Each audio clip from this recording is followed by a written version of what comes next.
Welcome back to another episode of Net Talk. I'm Alex. I'm Mitch. And we've had our week off. Yeah, it didn't feel like Was there any relaxation? I No. don't think so. There was. No. There wasn't for me either. But Well, what did you do? this is our Slay and Shames. Then we're straight into what we've been over the week, and I threw in an Yeah. extra. I threw in an extra shame just to keep it fresh. keep it fresh. Keep an extra one in.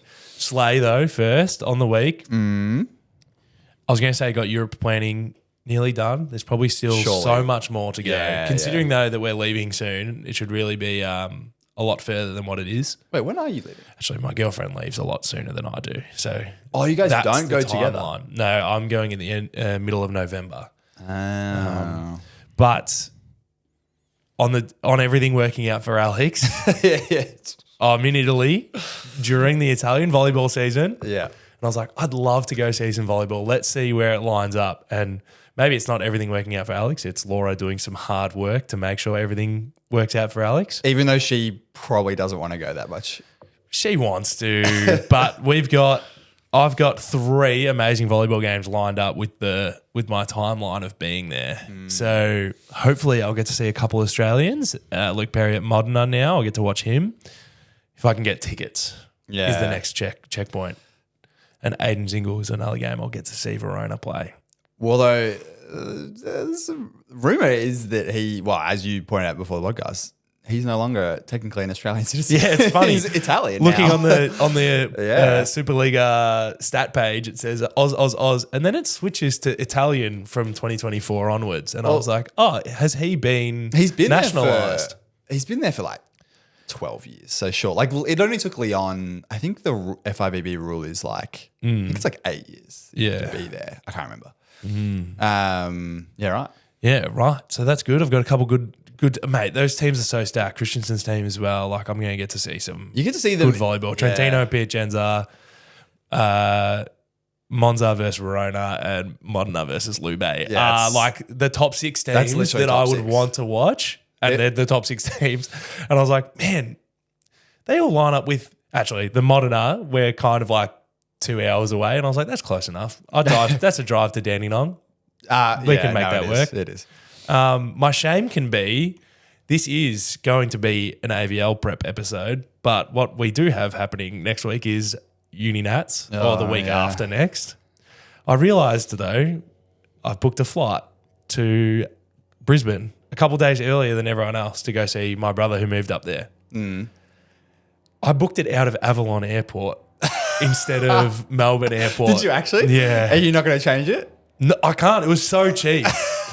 I swear I was looking at flights from Melbourne to Brisbane. You just forgot that. I was looking from Geelong. Melbourne, Nice. Victoria Yeah, to yeah. Brisbane. So my flight there leaves from Avalon. That's so, only like an hour and 45-minute drive. during peak hour traffic as well. It's going to be pretty no. bad. So who's copying? It's not me.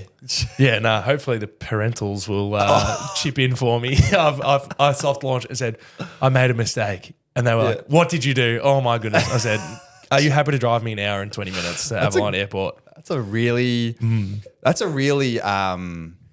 Alex. Everything doesn't work out No. for Alex in that moment. That Like, works out. I got someone to drive me, so that's still Yeah. fine. And then the last shame for the NFL fans out there, NFL season's on. I didn't get to talk about it last week, Yeah. although probably good, because if I talked about it last week, it'd be the 49ers just being crippled by injuries again. Yeah, They're having a yeah. real Renegades season. They really are. How was your week? Busy. Busy. That's all I'll say, because AVL's back. That's my slay, because AVL is exciting.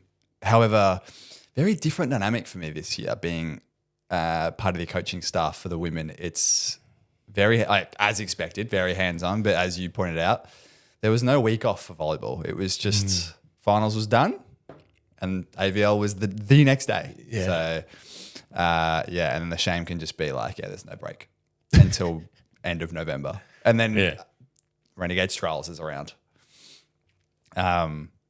Just pick it up. She can guess mid-episode.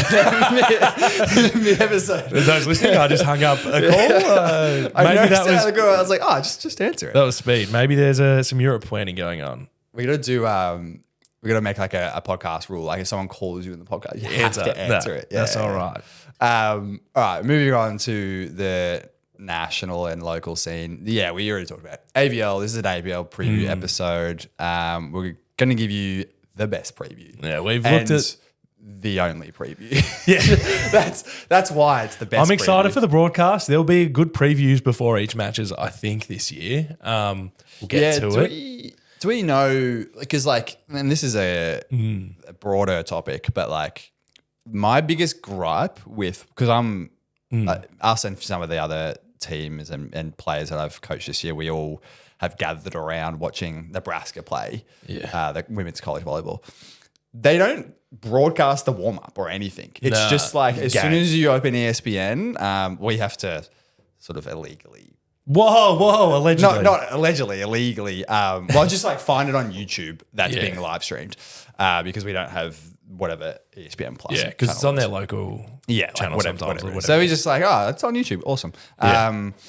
There's no warm-up broadcast. There's no pre-game interviews and stuff. It's just straight into the first serve. And it's so it's we're hoping KO with that broadcasting that has a little bit of time. There'll be a good 20, 30 minutes with players and all that sort of stuff. That'll be good. And you're sideline commentating. There might be someone nervously doing some pre-match coach interviews. So we'll see how that goes. Everyone be nice to that. I'm going to be really mean. Well, I'm going to make it really hard. I don't have to interview you, so that's fine. But today we're going to be looking at how rosters have changed. Yeah. What teams are maybe looking to replace and sort of their stats from last year. Put together some graphics that'll have. So if you're watching on YouTube, you'll get to see some little things there, here and there. We do recommend watching on YouTube at least for the AVL period because we will try and put the graphics up because unlike State League, there is a lot of stats being done, the stats that we like to just show everyone and people can dissect it a little bit more, whereas, Victorian State League, it doesn't really have that. So, but before we get to that, we'll talk a little bit about the international scene. The only thing that's on right now is World Champs. Yeah. But it's been pretty good. We missed the wrap-up of the Women's World Champs because that would have happened in our break. When as you expected. I think the women's side... Did it? What do you mean did it? The top four teams are the top four teams I expected on the women's side. That's fair. Italy winning. And I think I didn't write it down, saw that they've have a record for it was their 40th games in a row. It's 44, I think. Yeah. In a row, consecutive wins. But it was... Their last four games have all been 5-setters. Yeah, it was very dicey. Brazil in the semi and Turkey in the final were both 5-setters. Yeah. And it was very dicey, but they were very good matches. You can almost tell there's a moment in a lot of the Italy games where they kind of decide it's time to play. Maybe a bit similar to Heidelberg, where it's you can tell that there's a upper gear that... Yeah. Especially Ogonu finds. Yeah. And she just becomes... I mean, being able to do that at the top level is something maybe something risky. else. Maybe when we get to the men's teams, it's backfired for a couple of the men's teams. Yeah. But and then I think the bronze was Brazil got the bronze over the Japan women, I believe. Was it? No, I think you're right. Yeah. I think the top four were Brazil, Turkey, Italy, Japan, and Japan didn't have a great Final Four run. Yeah. Yeah, Brazil looking really good. Brazil, I thought Brazil were a bit older. Yeah. But they're found very a couple young. youth. Yeah, through the a few of their main players are just very, very young. They've obviously still got Gabby and such like that, but they're pretty youthful overall. They're going to be scary over the next couple phases, I think, Olympic cycles. Yeah. And then the men's... It's so wild. It's actually not having the same problem that the women's or the top level of volleyball always has an issue that there's usually a pretty big gap between even the top 12 and then the bottom roster, the bottom line of each teams. And World Champs is a pretty big tournament, however many teams are there, 36? It's a lot. So usually it falls down when certain teams are playing because they don't match up that well. But it's been upset city at the men's side. Japan might not make it out of the pools. No, they won't. They won't. You have to win. You have to win two to make it out. And Japan lost their first two 3-0. Yeah. And we were talking about this before the podcast. Japan, known to be quite a deep team, But a lot of the comments is like, oh, like no Sakita and no Kentaro. Is that the right middle? Which one's missing? Yamauchi is missing. Yamauchi, yeah. But they're known to have 4 very good middles. So like you're missing 2 of them. You've still got your other 2. Yeah. But like they just looked bad. And like they're one of the top volleyball nations, so you think that they'd be more resilient in that way. You still have Ishikawa, you still have Ran. And their setter that set at VNL wasn't setting in one of the games where they got upset. So I was like, oh, I wonder why. Because it was Oya setting in one of those games instead. And I was like, oh, okay. But like, yeah, I guess Yeah. obviously setters matter, but it's more like you've got 2 of arguably the greatest and like the most dynamic shorter pass hitters on the world stage in Ran and Ishikawa. Yeah. And you've got Miura on the right side, who is probably just as good as Nishida, really. And trying to get to that top tier, prove that he's the top option. And they still couldn't get it. That's what I'm saying. I thought, It's so weird. It's made me think about like Ishikawa's season last year was pretty up and down as well, Yeah. though. Like he had 0 connection with his setter over a whole year at Perugia. Like, so maybe it's just an issue that's just creeping in. But they didn't seem to have big glaring issues. I didn't get to watch all of their games, but like I think I only watched stat-wise, they're not falling apart because they're hitting 1,000 errors like one of the other upsets that just happened. Because we also have Italy losing to Belgium. Which and is crazy. The match report's available for that. I'll pin that on Romano being Romano, yeah. Because he was hitting at 11% Terribly. efficiency.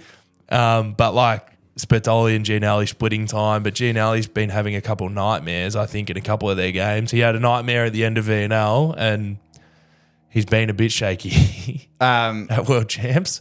Like, I'm going to get flamed for this a little bit, but I'm just a little tired of Gianelli. It's just, you brought up that Ishikawa could not connect with his setter in his club season. Well, that was Gianelli. Yeah. And I just like, give the guy, just let Spatoli have his time. Yeah. Like, I just think he's not 2 meters and 9 centimeters tall, whatever, however big Gianelli is. But you watch him set for Trentino, and it just looks very good. Yeah. And they win. I want to let the guy have his time. Like, anyways, side tangent. Yeah. The other big upset, France losing to, was it Denmark? Finland. They lost to Finland, which is so wild. France has their full lineup. They have their full. Cleveno not playing. Who's their second basket? I was trying to get the younger guy. He was. It was Heno. Yeah, he's fine. Oh, sorry, Luati was pass hitting. Sorry, who is also fine. Who is also good. And in this Finland game, there was not a whole lot of distribution through Engapeth. Really? Like Luati, Petrie getting 45 balls, Luati 35, and Engapeth was down in the 20s. Like, it's just crazy that I don't know what was happening. But yeah, Tony Uti not playing, not touching the court.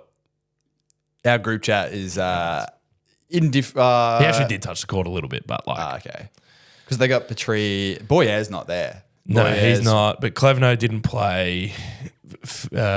Is he Is there? it Theo? Yeah, he's there. He's on their list. Tau 4. Tau 4 only touched the court a touch and just made an error, I guess. Well, he would have been the double sub. With, Tony Uti. Yeah. So the men's world champs being weird. The only other thing that's like weird is like, you seen USA's team right now? Yeah. It's like they're rolling. But it's also like so odd. Like they've got Christensen, awesome. They got Jendrik, cool. They got Shoji. Everyone else in that team is new. Yeah. Oh, they got Gabby Garcia, which is nice to see. They finally got like an option on the right side that's seemingly convinced that is going to take over Matt Anderson one day. Yeah. Because I don't think they were super convinced on what was the guy's name? College from Long Beach. Played with Tito Falco. What's his name? He's massive. I can't think of it. He's blonde, massive. The opposite? Yeah, the one You're talking about Ensing? No. Ensing, yeah. They weren't super convinced on him. Yeah. So like, it's good to see Gabby Garcia getting the run, and he looks pretty good. Yeah. But yeah, their team's like super young. Yeah, it's good. I think it's going to be really good finals period as well, as these teams all make it out of pools because they've been looking good. Bulgaria, Nikolov is the highest jumping setter I've ever seen every single time. Watching him just annihilate anything inside the attack lines. Awesome. Yeah, Alex Nikolov has been playing tremendously as well. So the brothers are taking that team to the top. But it's been such a good initial stage where I normally am still sort of turning my brain onto following this, and I've been trying to do it even more because it's just been wallopings. Turkey walloped Japan, as we said, and Bulgaria walloped Germany with a set going. First set of Bulgaria-Germany went 40-38. Oh, nice. It's also absurd. Someone in our chat mentioned it. Like, World Champs is something weird because you don't get a lot of the European like VNL teams and stuff like that, but they actually have good players. Poland that just don't really play. Poland, Romania. This was another one that I watched because I remember being like, I know nothing about the Romanian national team. Yeah. First set of that went 34-32. Then they got walloped, but like they have, it's just crazy to see the level of volleyball this year. Half of me thinks Poland played their like F team and then went, oh, these guys are actually okay. And then put Leon on, put Fornell on. 50-50 on They that. all played a little bit. They have a lot of rotation. Like looking at the box score, I just popped it up now because I was trying to remember. Like Kurek still played a lot. Leon still Kurek played back the most. But yeah, it's crazy. Is interesting. But yeah, it's all definitely catch it if you can, if you're not watching ABL. But speaking of ABL, we're going to cover the rules just to remind everyone. This is a preview for AVSL. So for those who aren't familiar, it's compulsory 5 sets for the regular season, which might sound a little bit odd, but it's just the way it is. And it's first to 18 golden point, not win by 2. And every set 1 is 2 championship points for the team. So it's kind of like micro games within a game. Yeah. You don't actually get your championship points for winning the game. You just get them per set. Yeah. There are also bonus points on offer for how much the total score either is or isn't in your favor. So if you win and you win by more than 20 points total, you get a bonus point. If you lose and you are within 10 points total, you also get a bonus point. And then there's the whole power plays. I was amazed how many people I spoke to forgot that power plays have existed in this league. Yeah. But it is. Each team has access to 3 power plays. One per. They're allowed to use 1 per set. Yeah. But they have access to 3 over the 5 sets. Must be used before 12 points. Yeah. And a power play means that the next 3 rallies for that team are worth 2 points. Yeah. So the next 3, theoretically, if everything goes well, you could get 6 points in the next 3. So it can really widen margins or close margins if you get off to a hot start or you get off to a worse start. But it's interesting to see, and we'll figure out and shake out how. So a lot of the coaches this year are returning from last year, so they've got experience. But any new coaches, you have to kind of figure out their intention because we sort of saw certain teams always used it at the 11, which is kind of a simple go-to. Other teams, like if you're up by 5 points, maybe you don't use your power play because you can save it for another set. But then some teams, I remember, used it on like the third point of the set to just go up 6-2 and hope that you can maintain it. So it's an interesting dynamic that volleyball doesn't really see that much. I made a joke this time last year when we did our preview app for Avia that if I was ever going to be a coach, I would just call it 0-all. Yeah. Now that I actually am a coach, I will not be doing that. I'm not going to be entertaining that idea. You just get to hold up the paddle. You get to fumble for it and go, power play. Yeah, it's actually one of my roles as the assistant this year. We've divvied up the roles between the assistants and like how we want to do it, and one of mine is the power plays. So when the season is nearing, once everyone figures out every team's power play, I'll go through some of the things I've learned because it is both as simple as it seems, but also there's a lot of layers underneath in terms of context on why you would call a power play versus not call a power play that I have learned in my so-called like studies. So yeah, it's interesting. There's a few. There was that interesting article on Mark Lebedou's paper on the influence of them, and it was sort of a little bit of an equalizer, if I remember correctly. Like but it's still the results still usually fell in the favour of the favourite team. It wasn't really quite enough to upset. At the end of the day, you still have to win more points than the other team. Yeah. And like to win power plays, you still have to win genuine points. So it's not like it's this massive cheat code. I will say there is an element of opportunity and timing that can come into play, but you still have to straight up just be better. Yeah. It'll be looking at each team will definitely be evaluating their strongest blocking rotations, their strongest serving rotation, their strongest reception rotations. Obviously, you can't be in all three of those at the same time unless you're the Pirates. Sorry, we're not there yet. We're not there yet. Yeah. So, like, it's an interplay of what do you think your strength is compared to another team where you'll win those point trade-offs. And the other thing I think people either do or don't realize is that the sort of rationale behind why you would call it potentially is going to be different every single game. Yeah. It's not going to be just this is when we call it every single time. It's looks really simple on the surface, but there's a lot of context in the moment that coaches are going to have to decide, is this the right moment, yes or no? Yeah.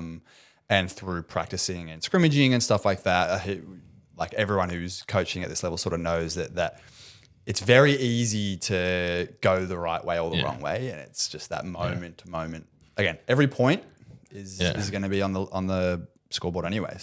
So let us know your thoughts if you're excited for this year, this go around again of the broadcasting, which is on KO this year. So make sure you have your KO subscription. Yeah. And if you're going to go to the games, just have it on your phone in the background, in your pocket. Just get those views up. So KO loves us and they just always broadcast. You say like, I feel like when I used to go to the footy with my dad and he'd have the earphone in with the radio. So you get the radio commentary. Yeah. Put that in so you don't have to listen to whoever you're sitting with. Yeah. Yeah. If you don't like who you're sitting with, just put the headphones in and listen to the KO. All right, let's jump into the teams. Okay, so last year's champions. Yeah. Underdogs, maybe. Not really. So they had a bit of shakiness through the season as we pop up last year's statistics from the regular season. You'll notice a few players didn't play a whole lot across the regular season, which is why I think they went into the finals as the underdogs. Just because on the ladder, they were like fourth. They were fourth. Ben Bell and Mitch Tully only both playing 2 games. Oh, yeah, we're talking about the Queensland Pirates men. Yes, the Pirates men. Sorry, jumping into the men's side first. One of these players isn't returning from their final starting 6, and it's Mitch Tully, who is a pretty big out. He was their highest usage player. He was the highest kill percentage player other than Connor Rudder through the middle. But also played the least amount of games. He also played the least amount of games. So it is a smaller sample size because I don't have their final statistics underneath their names. But he was also one of the best servers across his 2 games, averaging, these are per game averages for their statistics. So he averaged 12.5 kills across his 2 games. Which is pretty outrageous. I do think one of those games was very big, and the second game was still a very high level. Otherwise, the rest of this lineup is returning. Pretty much the same. They've actually got some talent back. Andrew McLean is back. Potentially playing Libro, not too sure. Yeah. No one can really believe what's on the marketing. On their team list, you can interpret it. Kieran Ivers, actually on that stats page, Kieran Ivers, if you had a look at it, has some kill percentage statistics. But he's a Libro. Yeah. But he played pass hitter for a game of the regular season last year, and I believe it was Tom Roberts that Libro'd that game. Yeah. But he's listed purely as an outside this year, and I think they will be needing him on the left side. I think without Mitch Tully, they will need another go-to player, and I do think that will be Kieran and or Brad Sting, who's expected to be their other outside, who had quite a good season, played all the games, and still was averaging about 8 points per game, which is pretty good. And the other call-in, we've had a little look through his stats as a USA player listed. He doesn't have a Queensland club. He's Ryan Manoogian. Has some haven't got the pretty pronunciation, but he's had some professional traveling experience, and he's listed as a libero. So I think he'll be a good shift into that team. Yeah. So Queensland definitely probably going to be the team to beat again. Yeah. No surprises there. Moving on to second place from last year, WA. They were top of the ladder at the end of the season. That is largely because all of their starting 6 played all 5 games. Yeah. One of the few teams, I think, to do that. Yeah. I think them and Vipers were the only 2 teams to really do that. They don't have a nice graphic of their roster for this year, but we will talk you through it because there are a fair few guys. One big out for them also from their team last year. Ryan Slater, their setter, is slated to be nice potential. Oh. I said slated and it made me pause and I forgot what the rest of my sentence was going to be. He's on the questionable list to play. WA have a couple players on their roster that are occupied overseas. Unlikely because they will be pro. Yeah, they'll be pro. They'll be overseas somewhere. Ryan Slater is one of them who really managed this team well as a setter last year, and the other player on that list as well was arguably the best player at AVL last year. Yeah, Thomas Heptonstall, who averaged 15.8 kills across the regular season. 16 points a game is pretty outrageous. His usage was absurd. It was silly. So that'll be a difficult thing to pick up. They've got a couple guys coming through the roster that can probably do it. If Jose Martinez slots to the right side across a couple of these games, we suspect he might. We don't really know. Also know Kyle Landers. Yeah, and Kyle Landers is missing as one of their pass hitters, but he had a really good passing influence on this game as well as being their second option attacker. Yeah, and he was really good through those rotations. So it'll be seeing that Dan Piggott can definitely do it. He's their captain again, I believe. He can definitely, he's done it in the past, picked up that usage and been more of a dominant ball player. So we'll see if he does that again this year. Yeah. Moving on to Vipers, they've taken some fairly big hits to their starting 6.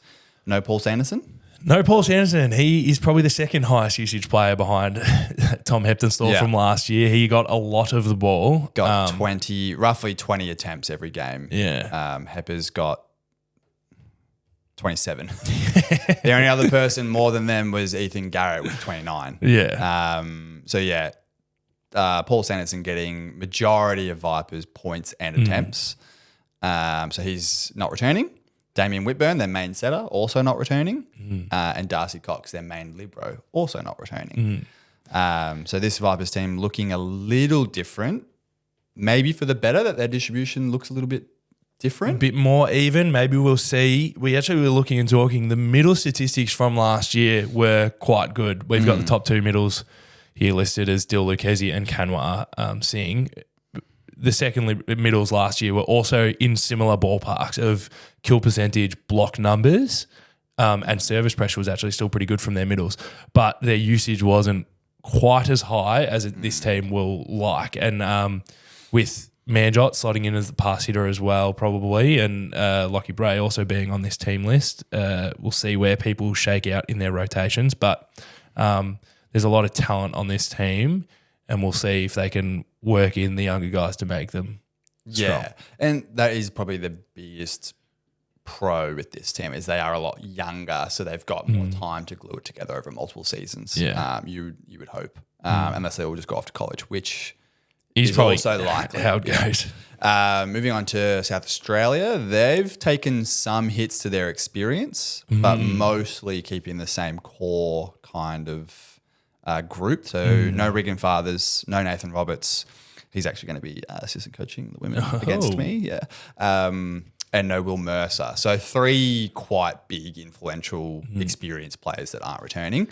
And Finley Bennett's going to miss the first round or 2, you said? No, it's not the first round. It's one of the middle rounds. Okay, yeah. I've put a little plane next to him to note because he was a young guy rolling into the team last year, has some beach volleyball experience, which is now coming back to bite Adelaide. A little bit, A little bit. Not really, but he will be missing at least one round when he is off to under 21 world champs. Yeah. So they will take a little bit of a hit on that right side. Regan Fathers and Finley Bennett split time, sort of right side last year. And they were both quite good in that. And they were both quite good. They both had high kill percentages from there. But Regan Fathers not playing this year, and Finley Bennett will be missing for that 1 or 2 rounds. I think it's guaranteed to be 1 because it crosses over 1 weekend. Yeah. And my assumption of how tours work is that he'll probably miss a round before because he'll be traveling or doing a camp or something or training, which is a similar thing. Congrats to under 21. James Kay on the Vipers team will also be at that tournament. Yeah, who's also on the roster. Also on the roster. So it'll be just shaking out how they make up, but they've picked up some other players. Lucas Mark Seymour's joining the team. They've got some talent there still. It'll be making sure, see if Charlie Disbury can he was a real standout player last year through the middle. Skyrocketed to the top of the ladder, I think, in terms of like kills and blocks for a middle on the player, men's, on the middles. So it'll be seeing if he can keep that form again. But we've got Harry Peacock returning, Cooper Peacock returning, Brendan Clues as captain again. So they're got their core guys, missing a couple of big players, but I think they'll still be relatively the same. Yeah. New South Wales looks to be very similar. No Ethan Garrett. There's one name left off this list, but it is because he only played 2 games last year, so he's not in their top 6 players, even though like he probably could have been. I probably could have left him in there, but give credit to when he was absent, Fraser Garrett and Robert Murdoch were still very, very strong on the left side, and Ethan Garrett's absent this year. It'll be seeing that they can still run it again. I think they'll have a rotation through a new Libero this season. There was a little bit of rotation across the games for who was the middle for the Phoenix last year. Pascal Eckerman played most of them, but that second middle slot rotated through a couple different guys. And same as that setter position, Jack Kroll was their top setter across most of the games, but there were a few games where he took the secondary role, which might affect his per game averages a little bit. But it'll be seeing if they can build on their youth a little bit. They're not pulling in too many veteran known players, so they'll still have to all step up, but I think they can be more competitive this year. Yeah. And then ACT, similar boat to New South Wales, where they've got most of their young guys back, but they've also got some veterans to lead the charge a bit, which is probably what they were lacking last year. Is I think at this level you do need some level of experience in this competition. They got Travis Passia back. He pulled him out of retirement to get him back onto this team, and same with Nicolas Bourgeois. Who is going to, I assume, be setting. Yeah, you assume Nick Bourgeois slides into the top because their top setter from last year, Tom McKinney, is overseas. College, I think, or college, pro, somewhere. One of the two. He was very handy last year as a very aggressive massive setter, but Nick Bourgeois is a little bit more reserved. He'll use these outsides, and it'll probably be another chance. So a lot of these young guys from last year's season probably didn't go how they wanted, but a lot of them are returning. So then now they've got that experience a little bit. They'll hopefully develop and steal some wins. Yeah. That's about the men's preview wrapped up. It's always hard for Alex and I to really give strong suggestions on lineup and stuff because most of these rosters are about 20 people.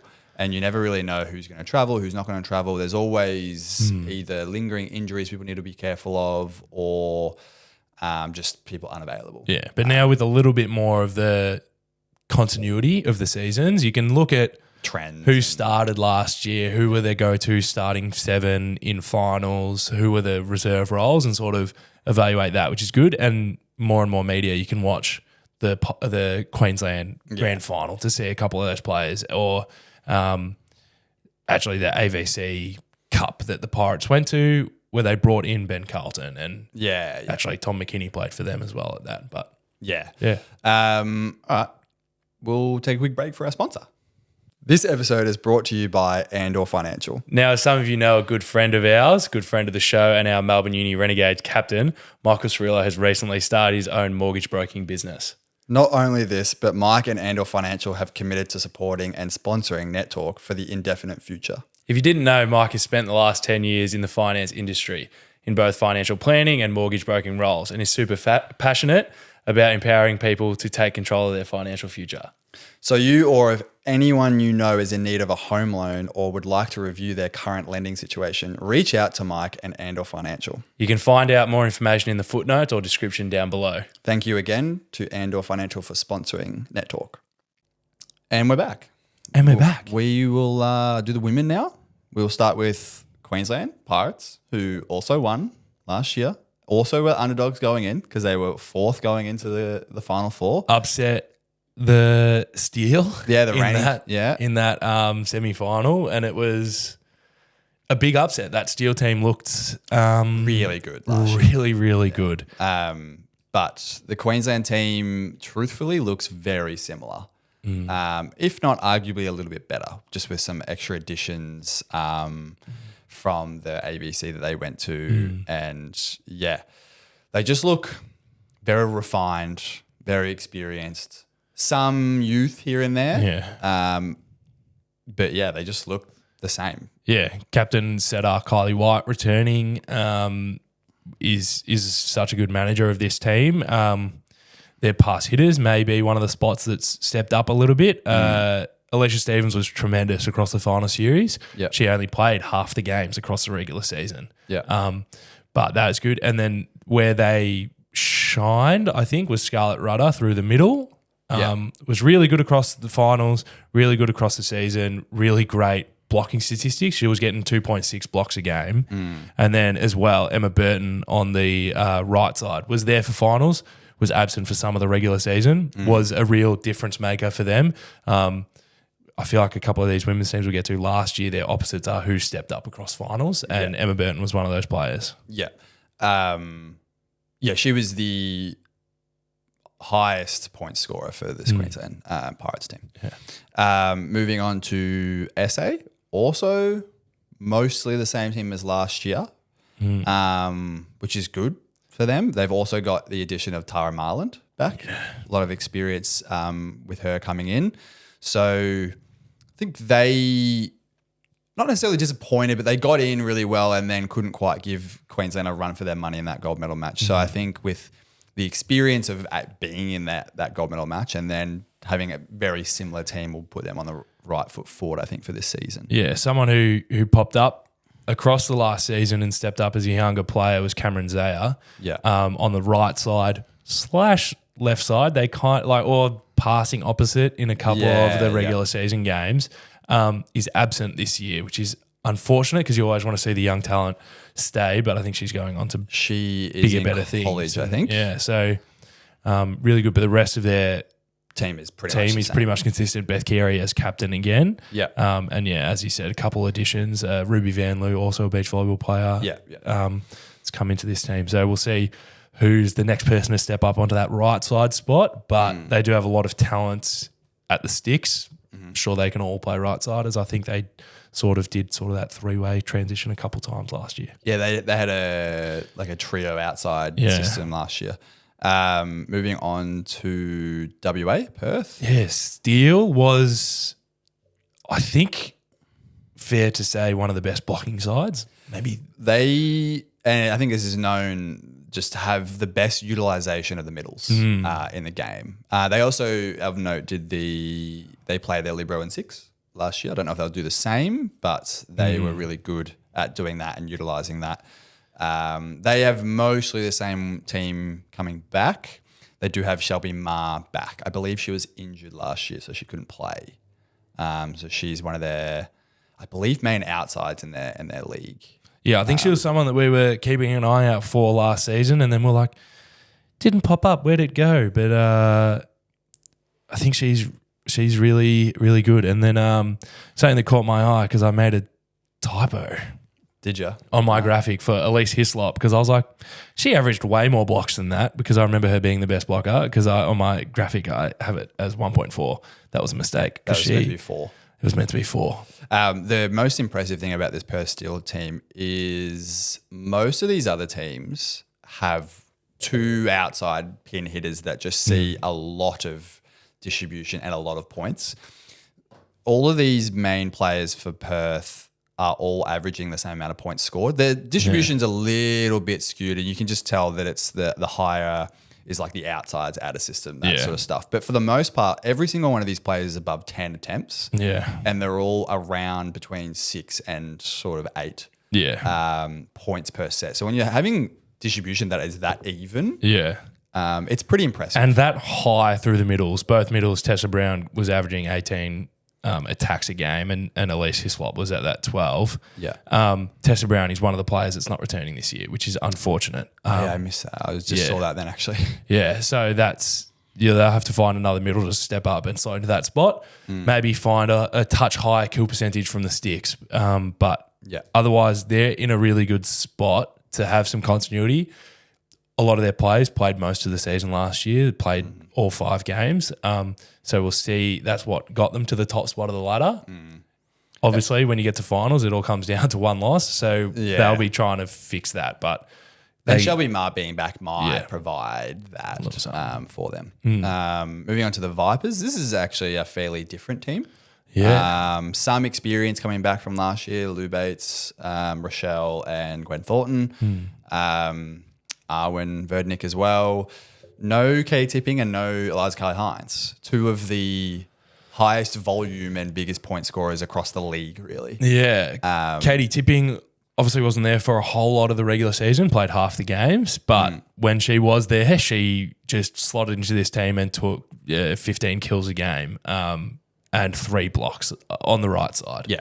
Was just pretty tremendous. And then was there across finals, and obviously stuff just didn't quite fall right at the end. But the other player missing was Elijah Carly-Hines, who is well and truly the best server from last season across the league. She averaged 4.5 aces per game, which is outrageous for anyone wondering if that's good or bad. That is outrageous. It's outrageous because it was also such like low error volume, so it was just keeping pressure. She was serving 16 times on average per game. Whereas everyone else is around 10. So if she wasn't acing, she was putting teams out of system.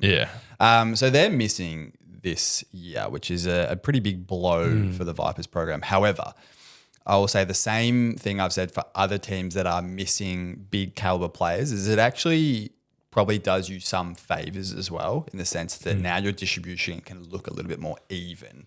In the same way that WA for the men are missing Tom Heptonstall. He saw a hell of a lot of volume. Without that volume to him, it spreads the load a little bit more evenly. If your other players can step up, it probably actually does you more favours. So I can't speak too much because this is the team I'm involved with, but I can say that we've done some work in that area.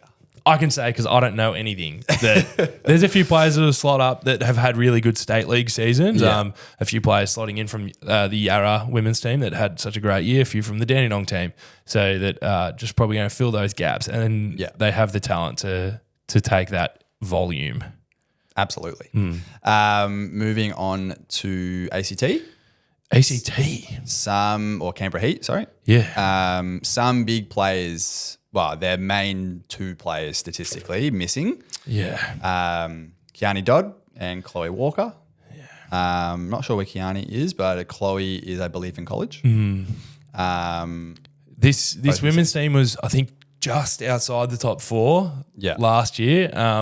They had just a couple results across the regular season that didn't go quite to plan, but they had a lot of talent. But losing Kiani Dodd will be a big hit because she was... their main outside. Just took a whole lot of the volume, also a lot of the blocking on the left side, and passed pretty positively and with service pressure. So kind of all the main statistical categories, she did really well. Was a real good season. Same as Chloe Walker through the middle was averaging 3.3 blocks a game at 60% kill efficiency. Didn't get a whole lot of usage, but found it at times. I think it was one of those for this team that fluctuated a little bit, was how much they utilised their middles, fluctuated game to game. But also the Chelsea Durbridge as a setter is also not returning. So we'll see who steps in from this team list, from the larger team list, who can fill these gaps. And it is, all these teams have the 20 roster. And you assume a lot of those girls be quite young coming out of the ACT, that AIS program, AVA program rather. Moving on to the Phoenix. This is a very similar team to last year, plus some additions from the current Volleyroos team. Yeah. They were in the team last year. They just didn't see a whole lot of time. Michaela Stevens didn't really play a whole lot last year for this team. I think there were other commitments and whatnot. So their main setter is returning. Jessica Hunter is still on the team list, but you think maybe Michaela Stevens will jump in there as she's had the national team experience over the last year. If she's available. Annie Tang was someone that we sort of saw pop their head up a little bit last year. Only played 3 of the regular season games. But blocked tremendously, 3.3 blocks per game, but didn't have a whole lot of offensive use. We'll see if that explodes this year. Just not first round. She's just not the first round. All right, you can bet on not first round. I think she'll be probably out to prove something first round. She's had the national team. They went to the Asian Cup. They've done their Continental Cup against New Zealand where they won as well. So I think this team might have a lot of those players that are getting a lot of experience at the moment. Matuana Gibbons is returning. She was their best player on the outside, most effective player, and highest volume as well. Yeah, and a great passer, passed at 40% positive on pretty big volume. So, this team looking to be in a much better position than last year, I would say. And that is the preview, I think. I think that's the teams. They're looking good. I think this is getting a bit more parity in this league. Yeah. They all seem to be a bit more competitive. We'll still see how it shakes up, who tries to prove themselves that they can get those slots. And obviously, as we're saying, you get championship points per set one. Yeah. So you don't necessarily need to beat. If say you're sitting in 4th on the ladder, you don't need to beat the top team 3-0. No, you just need to take some sets. A 3-2 and a close win basically sort of gets you to that more of a draw territory as a match outcome. And we kind of saw that last year, we saw some top teams be a little bit, I'm probably going to use the word undisciplined in the sense that you'd whack some team 3-0 and then not be consistent or not apply the same weighting to the next 2 sets, and that would hurt you on the ladder. So it'd be interesting to see how it all pans out. First round this weekend, every single match is on KO, which is exciting. It is exciting. Get your phones out, add to those streams, make KO like us. And you'll hopefully hear Alex's voice on the sideline commentary. Maybe if they pop down to me and I'm fumbling with my notes. I'll come give you a hard time. Yeah, can do. If you decide to interview me. No. It's fine. I don't have anything good to say anyways. So super exciting. And I think this is what everyone kind of hopes for is I'm looking at the notes for every single team. Every team is getting better, getting more talent in, retaining the same talent that worked well and then getting additions in. And that's what you want for the league, I think. I think some teams missing some big names, sure, but I think across the league, it's trending well, which is the best feedback you can sort of have for a league because at the end of the day, who doesn't want a league where anyone could win? Yeah. Otherwise, it's just boring. Like the Victorian men's league at the moment. It's only one team that makes it boring because they're too good. Had to say it. Yeah. Anything else? No, I don't think so. Thanks for listening. Keep us informed on what you're seeing. We'll be trying to, it'd be easier to catch every game now. I think this year we'll be trying to watch more. You'll be scouting. I'll be, I'm off the leash so I can. I have to watch every game. Yeah. Not just for you, but for. So let us know what you're seeing. Who are the big players that performed in your individual states? Who's coming back from overseas? Let us know everything you're seeing. Yeah. All right. We'll see you this weekend, hopefully. Wow, anyone that's in Victoria. Yeah, anyone that's in Victoria. Yeah. Everyone else, have fun. Yeah, have fun. Bye. Bye.